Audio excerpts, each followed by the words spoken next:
하강인데 우리는 독해를 했다 안 했다가 아니라 그리고 독해력을 친구들보다 높다가 아니니까 그 아이의 독해력이 지금 성장 중인지 하강 중인지를 본다는 거예요. 이게 상당히 어렵거나 힘든 거긴 해요.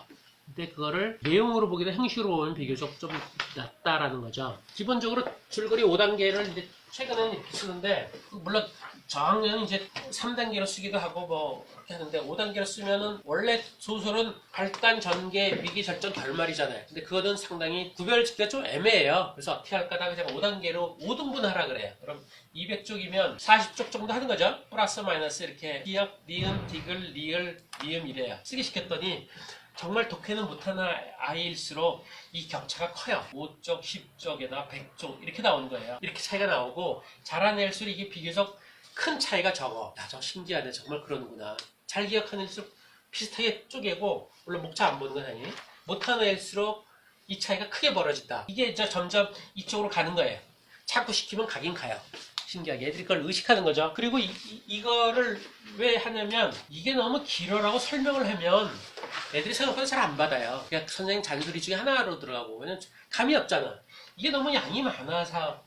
그리고 여기 중요한 거 빠졌으니까 이걸 좀 나눠 이러면 안 되고, 이렇게 페이지로 계산해주면, 애들 보고는 이것만 하라 그래. 애들은 처음이 9쪽이니까 처음부터 뭐 14쪽, 이게 15쪽부터 25쪽. 애들만 이거 하라고 하면 제가 이걸 계산을 해줘요. 이게 많잖아. 그럼 이거 이걸 나눠서 쪼개고 이걸 합치면 되니까 또 쓸 건 없고 이것만 쪼개고서 또 다시 페이지를 적으라 그래. 이런 거 페이지 적으면 되게 40쪽, 60쪽 안 나오고 되게 80쪽, 20쪽 이렇게 나와. 근데 하여튼 이런 차이하고 이런 차이가 많이 나는 거를 이제 보여만 주면 애들이 조금씩 바뀌어요. 그거 좀 신기하죠? 우리 생각에, 어른 생각에는 이것보다는, 야, 이거는 너무 짧고 이거 합치는 게 좋고 이거는 너무 길잖아. 이게 좀 이렇게 나누는 게 낫지 않아? 쪽수 계산 안 하고.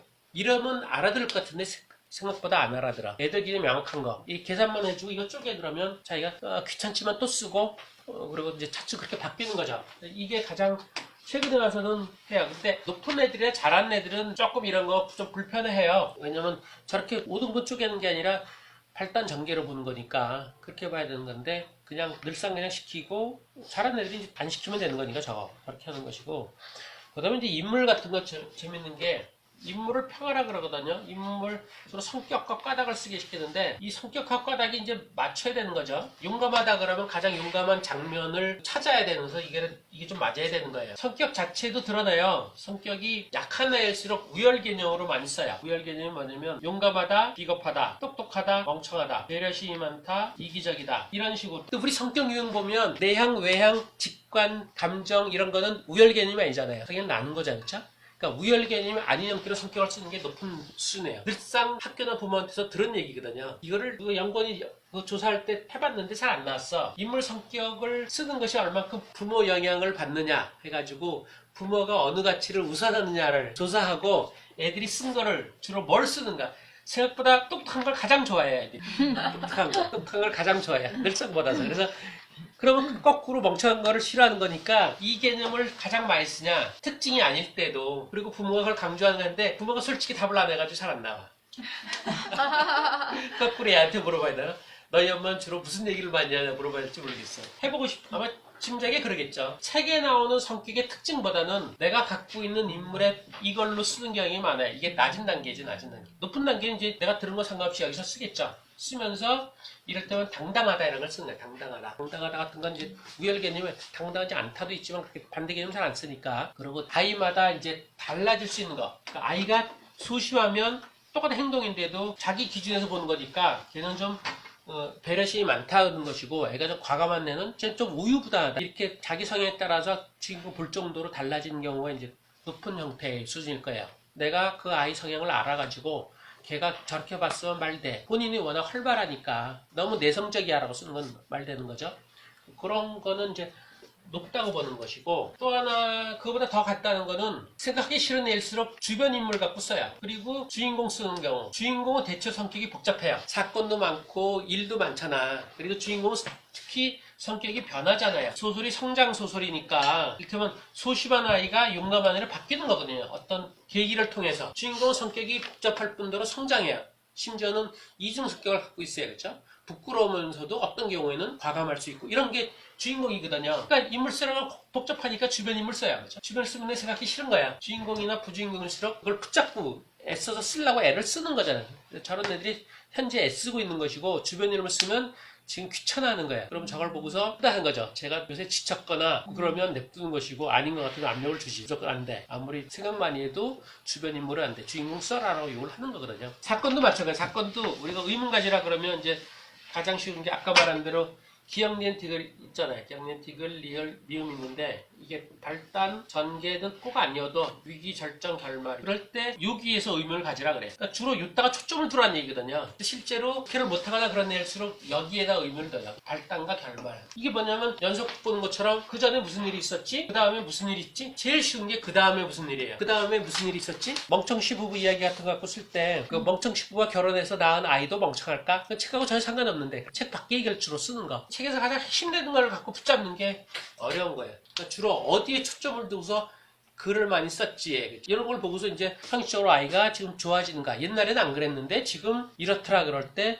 좋아지는지 안 좋아지는지를 형식적으로 보는 거죠. 이거는 비교적 쉽게 볼 수 있죠. 그 아이가 이제 양식으로 쓰거나 독학을 쓰거나 한 여러 편이 있으면 독학은 3편, 4편만 있어도 어느 정도 보일 수 있어요. 그러면 얘가 약간 책에 따라 달리기도 한데 앞부분에 너무 강하게 나타나면 또 앞부분에 초점을 두기도 하거든요. 어려우면 또 뒷부분이 좀 헷갈리기도 하고 그러니까 그러긴 하는데 그래도 대체로 보일 수 있다. 더 좋은 거는 우리가 사고를 전개시키는 모습인데 이게 이제 이 책에는 어디 나오냐면 이제 왜로 물어본다 그러는데 이게 제가 이제 왜로 물어보라고 썼을 때 일부 연구원들이 이제 반대를 할 정도로 왜 강제로 키느냐 왜자로 의문 가지라 그랬거든요. 어떻게는 안 된다 그랬어. 무엇도 안 되고 무조건 왜로만 가지라 그랬어. 그래서 그렇게 강제로 시키는 것이 좋은 거냐 그래가지고 그래서 연구원도 마찬가지죠. 전 본인이 겪어야 되는 거니까 그럼 한번 조사를 해봐라 그랬어. 조사를 해봤더니 뒤에 표처럼 조사를 했어요. 보면 1모듬 초 4학년 의문각기 외가 66% 기타가 34% 의문각기 질문들이 독후하면서 이렇게 나왔고 2모듬은 초4 초6이 있는데 이렇고 3모듬 중위는 34% 따지면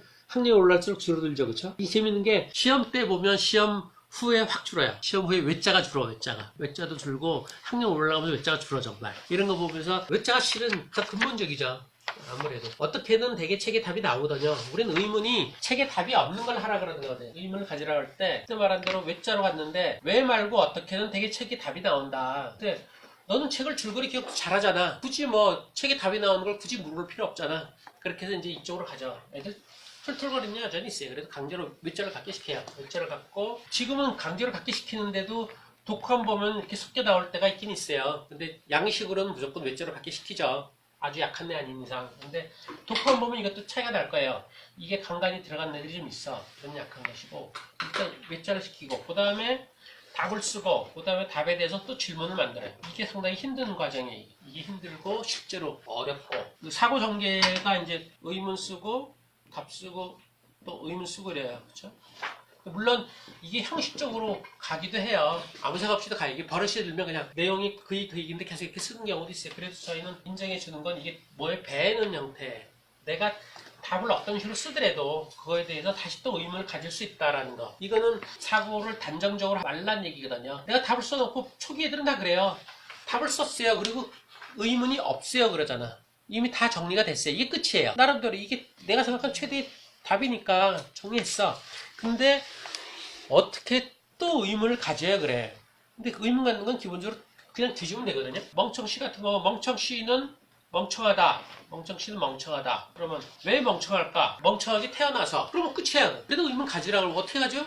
그때 물어보면 돼요. 왜 멍청하게 태어났을까라는 거죠. 그대로. 그래서 처음에는 이 버릇부터 드리는 거예요. 무조건. 그러다가 이게 익숙해지면 조금씩 바뀌어요. 내용이 들어가 조금씩. 그러다가 좀 더 높아지면 답이 2개 나오든가 의문이 2개 나오든가 풀어져요. 그러다 더 높은 단계는 이제 우리는 의문에 외자 들어갈 때 자기 생각을 집어넣기 시키거든요. 자기 생각. 자기 생각이 저번에 기억나실지 모르겠네. 왜 가출했을까? 가출했을까? 이럴 때 가출 말고 다른 방법도 있는데 나라면 가출 안 할 텐데 이게 가장 일반적인 애들이에요. 학교 밖에서 애들 되게 그렇고 학교에서도 이런 거 많이 권하기도 해요. 근데 이건 아무런 내용이 없다 그런 거예요. 내용은 뭐야? 가출하면 위험할 텐데 그런 거예요. 가출하면 배고플 텐데 왜 가출했을까가 내가 가출한 거에 대해서 내가 아닌 동화책에 나오는 거는 내 경험과 뭔가 다르기 때문에 약간의 의문을 갖는 거거든요. 왜 걔가 가출한 거에 대해서 불편하냐? 그거는 가출하면 위험하잖아 라는 생각이 깔려 있는 거거든요. 그러니까 그 생각을 끄집어내는, 그러니까 이 자기 생각은 자기 경험에서 나온 거예요. 그렇죠? 왜는 내 경험과 책하고 다른 거잖아. 책하고 나하고 해서 뭔가 이상한 거에다 외자를 붙였어요. 근데 중요한 거는 왜 이상하게 생각하는데, 왜 궁금하게 생각하는데, 그게 뭐야? 를 자기 생각을 끄집어내라는 거거든요. 이 자기 생각 끄집어내는 게 초기에 상당히 어려워요. 외자 단계로 쓰잖아. 근데 왜 궁금해? 그럴 때 그걸 끄집어내는 애들이 높은데, 저번에 얘기한 대로 어떤 애들은 처음부터 한 애들이 있다. 3학년, 이번에 5학년이긴 하지만 오자마자 한 애들이 있더라고요. 그래서 야, 저 정도였어? 놀랍네. 그런데 요즘은 5학년도 그러기 힘들어요. 처음부터 의문 가지러 갈 때 자기 생각 플러스 외로 쓴 애들이 있어요. 정말. 그래서 이런 애들 보고서 이제 못한 애들한테 강제를 시키는 거거든요. 근데 이게 버릇들어서 독학 쓸 때 보면 이게 막 길게 늘어난 애들이 있어요. 좀 애매하긴 해요. 줄거리를 요약하는 거하고 거기에 대해서 자기 생각하고 좀 애매하긴 한데 의문을 가지면서 뭔가 이렇게 풀어 쓴 애들이 있어요. 그게 줄거리 요약인지 자기 생각인지 애매할 때도 있는데 여전히 자기 생각 부분이 커. 그러면 학년이 높아지면, 아니 우리 연차가 높아지면 외가 줄어들어요. 다시 또 외가 막 늘어나다가 여기 나올래나? 여기 보면 1년 미만, 1년에서 2년, 2년에서 3년, 5년차 이렇게 있잖아요. 거기서 외자가 중고등에서는 늘어났죠. 그쵸? 중고 쭉 늘어나다가 5년차에서 줄고 8년차에 더 줄어요. 특이하다고 그래서 찾아봤더니 여기는 아까 말한 생각, 자기 생각이란 것이 외에 비해서 훨씬 더 학년이 높아질수록 많아지더라 그런 거예요. 초기에는 오히려 생각은 작고 외자만 많고 그러다 뒤로 가면 많아지더라. 그러면서 우리 나름대로 몇 명 안 되지만 경험상으로 이거는 물론 전제가 있죠. 얘네들이 우수하다고 전제한 상태에서 걔네들하고, 그러니까 8년차 된 애들의 5년차 때하고 지금 5년차 하고를 조사해 본 거예요. 옛날에. 그리고 꼼꼼하게 분류를 잘한 사람에서 했더니 그렇더라. 그래서 외자가 5년차 정도에서 줄어드는 게 맞는데, 근데 요즘은 계속 올라간 애들이 없고 8년차 애들이 별로 없어서 그런 걸 보면서 국감에서 2편, 3편 하나의 걸 봤을 때 저렇게 외자가 늘어난다거나 아니면 자기 생각이 늘어난다 그러면 애가 좋아지는구나 이렇게 보는 거예요. 세 번째, 독해력이 성장하기 위한 선행적법. 독해력은 사실 상당히 어렵다고 봐요. 저는 한 중학생 정도는 돼야 된다고. 이해라는 것 자체가, 이해가 자기 경험과 지식으로 이해를 하는 건데 아이들은 그게 적잖아요.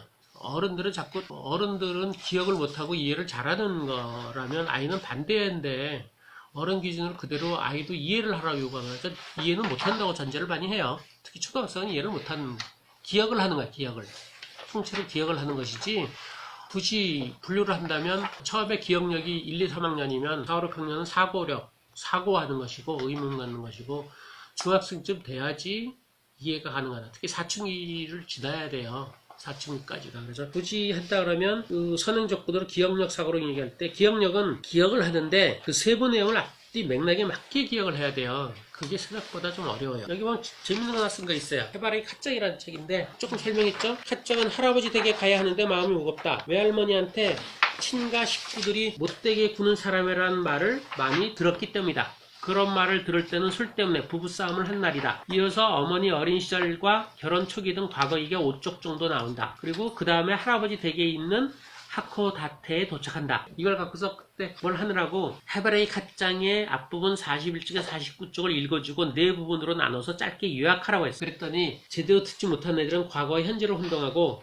세부 내용을 큰 맥락에 비춰 해석하지 못합니다. 마치 에피소드처럼 기억하죠. 부부싸움이나 술취는 과거 이야기로 갓장이 할아버지 댁에 가기 싫어서 떠올리게 된 것인데 현재 벌어지고 있는 일이라고 해석하는 아이가 많다. 그러니까 중2짜리 보면 외할머니와 어머니를 잘 모시겠다던 아버지 말과 달리 친정이 냉대쓰기 힘들어하는 어머니와 반대로 친정집에 환대받던 형은 안절부절 못한다. 그러니까 술주정하면서 어머니가 한탄하는 걸 현재 일로 썼고 아버지는 집에 들어 술주정을 하고 곧 엄마는 집까지 나가게 되었다 라고 쓰고 내용을 몰라서 잘 안 들어올 때 생각보다 애들이 과거하고 현재하고 상사하고 실제를 혼동하는 경우가 꽤나 많다. 그거를 적당히 거기 나온 거를 한 2페이지 정도 읽어주고서 그걸 2줄로 요약하라 그러고 또 읽어주고 요약하라 그럴 때 우리는 너무나 어린이 보기 너무 쉬운데 실제로 그렇지 않아. 애들이 그걸 헷갈리는 애들이 꽤나 많아요.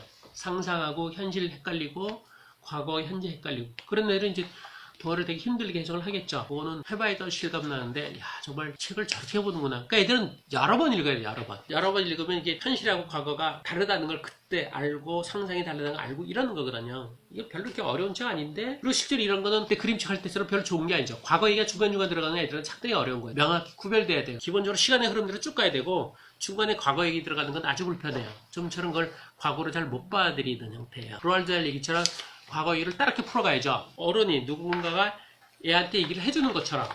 그렇게 되면 현재 얘기인데 그거를 작가가 그냥 중간에 집어넣어버리면 아주 힘들어요. 근데 실제로 독해가 못한 애들이 그런 걸 독해를 못하고 섞었으면 얘기가 많이 달라지는 거죠. 이런 것들을 보면서 세부 내용을 어떻게 전체 틀에서 어떻게 보느냐. 이거는 제가 세부 내용을 전체 틀에서 보는 건 어른들 독서한테서 얘기를 많이 해요. 어른들이 주로 자기계발서나 이런 거지만 읽어가면서 이해하기를 원하거든요. 읽어가면서 이해하는 거는 좀 심하게 얘기하면 읽을 필요 없다고 보는 거죠. 내가 뭔가 나아지기 위해서 보는 건데 그러면 읽어가면서 이해하는 걸 못 들어봐요. 읽어가면서 조금 헷갈리는데 다 보고 나니까 저게 저래서 그런가. 전체 틀 속에서 그거를 받아들여야 되거든요. 읽어가면서 이해하는 건 내 현재 지식으로 이해가 가능한 거잖아요. 그리고 내 경험으로 이해하는 거거든요. 쭉 흘러가면서 뭔가 이렇게 헷갈리는 부분들이 있을 때 이거를 내 경험으로 이해하면서 이해가 안 되면 짜증을 내는 거거든요. 그렇지 않고 이걸 당연히 의문으로 갖고 있다가 다 읽으면서 아 이래서 이렇구나. 전체 속에서 그 부분을 다시 봐야 되거든요. 그럼 일단 기억을 해야 돼요. 어른들은 기억 못해도 표시를 해야 되고 표시를 해서 의문은 아니더라도 표시를 해서 설언가 긴가민가 완전히 물론 긴가민가 하다가 다 보고 나서 아 이렇게 봤을 때는 이게 이래서 작가가 저래서 저렇게 얘기를 하는구나 라고 들어야지 내 경험으로 즉각 이해하는 건 아니거든요. 근데 우리는 자꾸 어른들도 점점 급해졌는지 자꾸 이렇게 보려고 그래요. 근데 애들도 그렇게 보는 경우가 문제인 거죠. 그래서 자꾸 이해 이전에 전체를 기억하기를 요구를 하는 거예요. 전체를 기억해서 막연하지만 전체 속에서 어떻게 보라. 그런 얘기를 해서 중요한 게 그 세부 내용을 전체 맥락에서 이해한다. 그러니까 기본적으로 앞뒤 맥락이에요. 저는 낱말로 자꾸 공부하는 걸 되게 싫어해요. 낱말은 마치 낱말이 동떨어져 있다고 보는데 낱말이 기본적으로 문장 속에 있고 그리고 문단 속에 있고 글 속에 있잖아요. 이 글 속에서 이 낱말이 다른 뜻일 수 있는 거거든요. 여전히. 그러니까 낱말 공부하는 애들이 중학교까지는 상관없어요. 고등학교쯤 되면서 약간의 생략, 통자 이런 것들이 나올 때 아주 힘들어해요. 당연히 그러겠죠. 얘가 반전되는 걸 모르잖아요. 우리 영어도 그렇잖아요. 영어로 단어 외우는 애들이 영어 단어 하나에 뜻 하나를 대입시키면 다른 게 나올 때 어떡하겠어요. 낱말로 공부하는 애들, 1대1 하는 애들이 쉬운 책을 볼 때 빠른데 조금만 어려워지면 계속 헷갈리는 거예요. 그 뜻이 정확하게 일치가 안 되거든요. 조금 다른 미묘한 뜻으로 바뀌잖아. 그럴 때 그게 문장이나 문단이라 그러면 뭐예요? 앞뒤 문장을 갖고서 이 문장을 해석해야 되는데 그런 버릇들이 없는 거예요. 단어로 자꾸 들어가는 거예요. 이게 학년이 높아지면서 문제여서 그래. 소동이나 이럴 때 잘 안 드러나는 거거든요. 그러니까 우리는 기본적으로 국어 자체가 분석적이어서 소설도 한 부분만 교과서에 나오고서 그걸 분석하는 거니까 더 그렇죠. 그 다음에 사고력 조건이 통념을 거부한다랑 판단을 보류한다라는 건데 멍청시부부 이야기를 아주 짧은 거 있어요. 이런 건데 로알드 할까라 좋아해요. 멍청시부부라 딱 단정을 졌기 때문에 상당수 애들이 멍청하다 그래. 근데 한 3분의 1 정도 똘똘한 애들은 멍청하지 않은 것 같다 그래. 서로 부부간에 장난치는 게 약간 꾀를 쓰거든요. 그게 이제 뻔한 거를 다르게 보는 거잖아요. 여기도 보면 멍청시 부부는 잔인하고 더럽고 심술맞다. 부인은 남편에게 지렁이를 먹이고 남편은 부인을 풍선에 매달아 하늘로 날아오게 하는 등 서로를 괴롭힌다. 그런데도 똘똘한 애는 그러죠. 멍청시는 아무도 생각하지 못한 생각을 한다. 그런데 사람들은 왜 멍청시를 멍청하다고 하는 걸까? 이렇게 얘기하는 거예요. 이렇게 좀 다르게 생각하는 게 이제 좀 높은 거죠. 그리고 저런 형태의 힘이 있어야 돼요. 흔히 남들이 당연하게 생각하는 거를 아니라고 볼 수 있어야 되거든요. 통념을 거부하고 판단 보류하는 건 이제 내가 잘 모르겠다 그러는 거예요. 내가 잘 모르겠다. 실은 의미나 이런 것들은 다 그런 거거든요. 이 부분이 어른들이 상당히 부담스러워하죠. 통념이 사회 통념이죠. 통념을 거부하고 판단을 보류해서 잘 모르겠다 그러는 거예요. 잘 모르겠다. 어른들 같은 경우는 이런 거예요. 판단 보류의 대표적인 게 흑인들 같은 거 잘 모른다고 보는 거예요. 흑인들. 우리 생각보다 흑인의 삶이나 미국에서 백인이 흑인을 바라보는 걸 잘 몰라요. 백인 남자가 하워드 그리핀인가 흑인으로 변장해가지고 남부에 돌아다닌 적이 있었어요. 본인도 흑인으로 변장하자마자 바로 시선을 느꼈대. 뭔가 다른 느낌. 그리고 포스터에서 백인 여자를 쳐다보는 것만도 뭐라고. 그리고 흑인 남자들은 들어온 가운데 가야지 끄트머리로 갈 때 위험하대. 하여튼 뭐 잘잘게 넣어다만 해. 그리고 자기가 변작했는데 자기도 확 느낀대. 그러면서 흑인 남자들끼리 눈빛만으로 이렇게 서로 통한대. 서로 이렇게 서로 도와줘야 되는 뭐 이런 정도로 해서 우리가 생각하는 것보다 더 놀라운 거는 고속도로에서 이렇게 차 태워달라고 하는 거 있잖아요.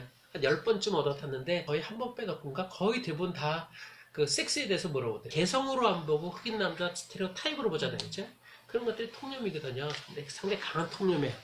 그거를 우리는 정말 이해 못한다가 더 심하게 타인의 고통을 이해할 수 있을까 이런 얘기 하는 건데 그것까지는 아니어도 적어도 그렇게 강한 차이. 요새 연구들이 얘기하는 건 우리가 중산층이기 때문에 하층들 이해 못. 내가 좋아하는 후배 하나랑 이렇게 같이 모임하려고 그랬더니 선배가 반대하는 게 너무 진지하지 않아 그래. 진지하지 않아. 사람이 약속도 안 지키고 진지하면서 참 마음에 안 든다 그러더라고. 근데 난 그 후배를 왜 좋아할까 가만히 생각해보니까 그거는 그 후배가 살아온 환경이 바닥생활은 자기 스스로 비행청소년이라 그러거든요. 하층의 상당수는 진지하지 않아요. 그건 문화적인 차이라고 난 봐요.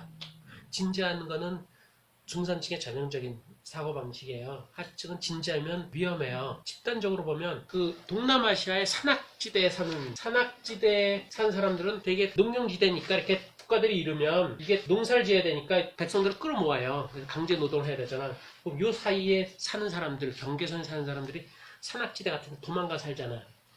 힘이 약해지면 좀 내려왔다가 힘이 강해지면 도망가요. 근데 이들의 경우 그 특징이 없어요. 이게 어느 민족인지 알 수가 없어. 필요에 따라 다. 이쪽이 강하면 이쪽이랑 비슷한 거 하고 이쪽이 강하면 이쪽 말 쓰고 그래요. 그래서 식민지 그때 지배할 때 더다 장도 없어. 장이 누군지도 모르겠고 밑쪽이 누군지도 모르겠고 언어를 뭘 쓰는지도 모르겠고 다 바뀌려.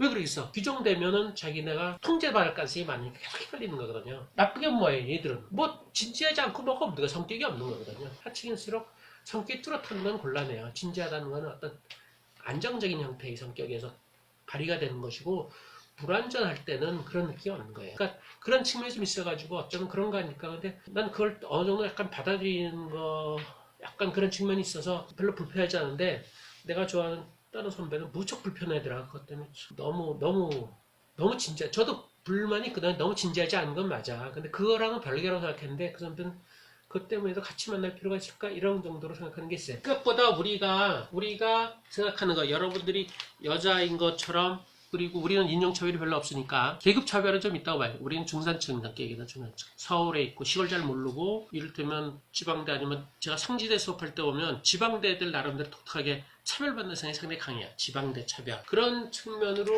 할 때 내가 어느 특징적이다. 그랬을 때 내가 생각하는 것이 그렇게 보편적으로 옳다라기보다 나도 어느 성향의 해석인 거라서 다른 거는 기본으로 잘 모르겠다는 거. 그러니까 흑인들 얘기할 때 잘 모르겠다는 접근으로 들어가는 것이고 심한 경우 타인의 고통 얘기할 때 잘 모른다 그러는 건데 동화 같은 걸 보면서 그렇게 하면 독ham대회나 이런 데 다 떨어지지. 잘 모른다고 하면 안 되죠. 거기는 애들한테 그렇게 쓰라 그래요. 기본적으로 독해를 평가할 때는 네가 얼만큼 독해를 했는지를 아는 거니까 내가 이거를 이렇게 독해했어라는 걸 하는 거니까 거기서 그렇게 쓰라 그래요. 우리는 그게 아니고 우리는 모르는 걸 자꾸 끄집어내는 거다. 그래서 의문 갖게 하는 거고 우리는 못하는 걸 끄집어낸다 그래. 애들한테 표현은 축구로 얘기해가지고 네가 오른발잡이면 어떤 식으로 공을 오른쪽으로 몰아가지고 차야지. 그치? 그러니까 네가 잘하는 걸로 써야 돼. 근데 연습할 때 어떻게 해? 왼발도 연습해야지. 방법이 없잖아. 왼쪽으로 달릴 때 어떻게 하겠어? 옮길 수 없어 왼발로. 그러니까 연습할 때는 못하는 것도 계속 연습을 하는 것이고 그리고 시합 때는 웬만하면 잘하는 쪽으로 유리하게 만들어서 해야지. 평가받을 때는 네가 독해한 걸 하는 것이고 네가 이해한 걸 쓰는 것이고 우리는 연습하는 거니까 네가 이해 못하는 걸 자꾸 써봐라. 그 정도로 간신히 얘기를 해가지고 이제 쓰는데 그때 이해하지 못하고 어떻게 쓰냐? 의문갖기를 쓰는데 내용상으로는 통념을 거부하고 판단을 보류하는 거야. 잘 모르겠다는 쪽으로 들어요. 이럴까 저럴까 이러면서 하는 거야. 그걸 자꾸 반대인 경우는 이런 거야. 단정 짓는 거야. 이제 어떻게 단정 짓나 이번에도 해피 버스데이도 보면 아주 진지해. 통일하고 아주 열심히 하는데 얘는 딱해요. 이런 면에서 아스카의 담임 선생님을 보면 그는 초등학교 교사라는 직업을 가지고 학생들을 가르칠 자격이 없는 것 같다. 세죠. 그쵸? 약간 일반 눈으로 했어. 너는 가치 판단이 많으니까 좀 줄여라 그랬어. 어떻게 줄였냐면 더 공정하고 남을 무시하지 않는 선생님이 되려고 노력하는 것이 좋을 것 같다. 많이 부드럽긴 부드러웠죠. 그쵸? 근데 이 정도로 자격이 없다라고 쓰는 정도로 강하게 판단하는 거. 그런 판단하면 뭐 할 거 없죠. 뭐 의무 가지고 아무것도 없어요. 이런 거를 자꾸 저는 줄여주길 바라는 거예요. 판단하지 말고 여전히 다를 수 있어. 다른 가능성이 있어. 라고 얘기하는 거거든요. 그러니까 그 착한 애일수록 사고력이 안 커진다고 저는 봐요. 착하면, 그러면 대체로 뭐 어떻게 착하게 생각하는데 뭘 생각하겠어? 그죠? 약간 삐딱하던가 바당적이거나 약간 적어도 생각사고로 있어야 돼요. 행동은 둘째 치고. 그래서 애들한테 얘기하지 뭐. 행동은 나중이고 일단 생각을 하라. 생각은 여전히 다른 가능성으로 해야 돼. 근데 문제는 이제 학교에서 그게 잘 안 되잖아요. 집에서도 부모가 받아주는 거에 따라 하려니까. 근데 내가 의식적으로 받아주려고 그래도 아까 말한 대로 내가 한계를 느끼지 않으면 내 그런 게 하다못해 최소한의 이의도 없는 것 같이 생각이 들잖아요. 이를테면 왕따에서 가해자가 문제가 아니라 피해자가 문제야. 그럴 때 저 위험한 사고거든요. 근데 그거를 지적하면 걔는 어떻게 했어? 생각을 바꿀까? 바꾸지 않지. 나한테 얘기를 안 할 뿐이지. 그냥 냅둬요. 처음 들은 얘기다 한번 써봐. 좀 길게 써봐. 길게. 그것밖에 없어요. 대신대로 길게 써봐. 우리 애들 같은 경우는 내가 수업을 10년 계속 했는데 우리 애들은 나름대로 딱 분리가 됐어. 내 앞에서 수업할 때 쓰는 거에 대해서 일체 말을 안 한다는 걸 알아가지고 여기는 깊게 써요.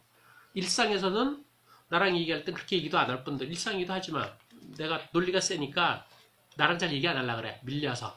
재미없는데. 근데 그래는 내가 일체 안 건드리니까 여기서 깊이 써요. 그래서 내가 저런 생각도 하나? 신기하다 그러고 이제 집사람하고 얘기를 하면서도 애한테는 그 표시를 안 되지. 전혀 건드리지 않아서 사고 실험은 하라 그런 거예요. 사고를 얼마든지 비도덕, 부도덕한 것까지도 의문을 던져볼 필요가 있다. 가급적이면 그렇게 가라. 그게 생각도 커지는 것이고 저는 이 사고력 쪽에 우리가 되게 강조하는 건데 사고력으로 키워서 이 힘으로 저는 공감이나 배려나 이쪽이 다 간다고 봐요. 너무 지금은 너무 감정적으로 겉도는 것 같다. 공감 배려가 약하고 예를 들어 배려한다고 할 때 상당수 배려를 하려고 마음도 있고 다 자기도 안다고 생각해. 근데 뭐가 문제냐면 배려받는 사람이 너무나 예의가 없어. 그러니까 하다못해 도와줬으면 그 사람들이 고맙다고 해야 돼 라는 거거든요. 근데 그게 그렇지 않거든요. 얼마 전에 모임할 때 이 사람이 한국어학과를 다니면서 다문화 사람들한테 읽어주려고 그러는데 그 사람들이 고마워하질 않는데 그 사람들이 한글을 배우려고 온대. 다문화 사람들이 한글을 배우려고 오는데 그리고 힘들게 해주는데 자기는 봉사 차원으로 했는데 고마워하질 않는다고 그러길래 내가 그랬지. 당연하다 그랬어. 왜 당연하냐? 우리나라 언어로 우리나라 언어를 배운다고 해서 우리나라 문화를 배우는 게 아니잖아. 우리나라 문화로 강제하는 거거든. 약간 그 사람이 이를테면 내 후배자 하나도 있었어. 캄보디아에 여자하고 결혼을 했어. 내가 그 후배한테 캄보디아 옛날 얘기를 보내줬어. 보내주고 네가 이거를 녹음해서 들려주라. 언어가 우리 한국어를 배우지만 문화를 자기 문화를 좀 인정받는 듯하게 해야 되는 거니까 그러면 고맙다고 하지. 근데 우리나라 옛날 얘기를 우리나라 언어로 하는데 재미없다 그러는데 그래서 이상하다 그러는데 난 당연하다. 그 나라 문화를 한국어로 하는 걸로 해줘야지 약간 인정만 좀 날 거다. 그런 생각 못했다 그러더라고. 그런 쪽에 되는 거거든요. 지금 배려나 공감을 전 감정이나 이렇게 가치로 가르치는 건 지금 그러기엔 너무나 생각하는 힘이 없어서 그런 한계를 갖고 있다. 사회복지에서 웰페어가 워크페어로 바뀌면서 일할 자격이 있는 사람한테 복지를 주자라는 얘기를 하잖아. 실제로는 그냥 줘야 되는 거거든요. 이게 발전된 게 기본소득인데 그 사람의 존재 자체 때문에 더 최소한의 생활할 수 있는 도움을 주는 거지 그 사람이 받을 자격이 있어서 주는 건 아니다. 받을 자격이라는 건 내 기준으로 따라오라는 얘기잖아. 그러니까 실제로 노숙자들 중에 상당수가 안 가는 거예요. 노숙자 시설 거기 가면 먹을 거 세끼 다 주고요. 밥도 괜찮아요. 나도 거기 가서 모이바로 가면 그 밥 먹거든요. 밥 잘 나와. 밥 아주 좋아. 그러고 아침마다 이제 일자리 구해서 일자리도 나가고 안 있으면 거기서 뭐 하고 뭐 아주 물론 남자만 있어서 깝깝하긴 하지. 근데도 거기 안 들어가는 거는 그것 기본적으로 그 틀에 맞추라는 얘기거든요. 틀에 맞추기 싫어서 제일 일반론으로 자유라고 얘기를 하는데 일반적으로 자기네를 인정 안 하는 형태로 소위 말해 길들이는 형태로 들어오면 소위 말해 항복하면 밥 다 죽게 그런 거거든요. 그러니까 안 하는 거거든요. 우리 지금 상당수가 그런 형태로 배려 공감론을 가르치는 것 같아서 좀 싫은데 일단 뭐 그것까지 안 가더라도 어떤 하여튼 생각하는 힘이 있어야 된다. 생각하는 힘이. 그리고 그 생각하는 상당수는 겉으로는 통영 거부 판단 보류인데 우리 흔히 생각하면 너무 착하면 안 된다. 그치? 너무 착하거나 너무 모범생이면 그거는 뒤집어서 얘기하면 생각을 닫았다는 표현이에요. 생각을 닫은 경우가 너무 착하고 심지어는 요즘은 공부를 못한 아이도 착해요. 그렇게 얘기를 많이 하죠. 공부 못한다 얘기는 못하겠고 애가 참 착해야 잘 자랐어요. 그것도 별로 안 좋은 거죠. 착한 것도 안 좋은 거고 기본적으로 공부를 너무 잘하는 것도 안 좋은 거고 공부로 따지면 열심히 안 한 상태로 상위권 정도 3분질에서 5분질 사이 정도 한 20명이면 5등 전후 정도 이런 거 근데 공부를 열심히 안 한 상태로 그 정도면 여력이 있어서 뭔가 생각할 여유가 있고 공부를 죽으라고 하거나 아니면 꼭대기로 가거나 그러면 생각을 닫아요. 중3 정도부터 요즘 빨라서 중1도 있는데 공부하기로 마음먹으면 생각이 딱 멈춰요. 그럼 사고를 딱 멈춘 느낌을 받아요. 정말. 그러니까 그건 포기하는 거예요. 그렇죠? 일단 내 생각 포기하고 딱 접어. 딱 접고 또 실제로 옛날에는 중2 때부터 독학이 멈췄거든요. 근데 지금은 6학년도 멈춘 애가 있어요. 자기가 공부하기로 마음을 먹으면 자기 생각을 딱 닫는 것 같아. 정말. 그건 본능적으로. 더 신기하더라고요. 그러니까 시험 때 생각이 멈추지. 시험 때까지 괜찮아. 시험 보면서부터 멈춰요.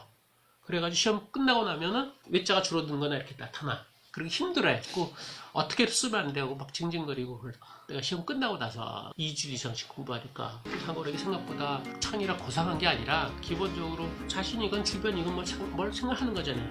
남들이 통념으로 얘기하거나 이런 것들을 좀 아닐 수도 있어라고 생각하는 것이고 판단 보류는 한 번 더 생각을 더 해본다는 얘기죠.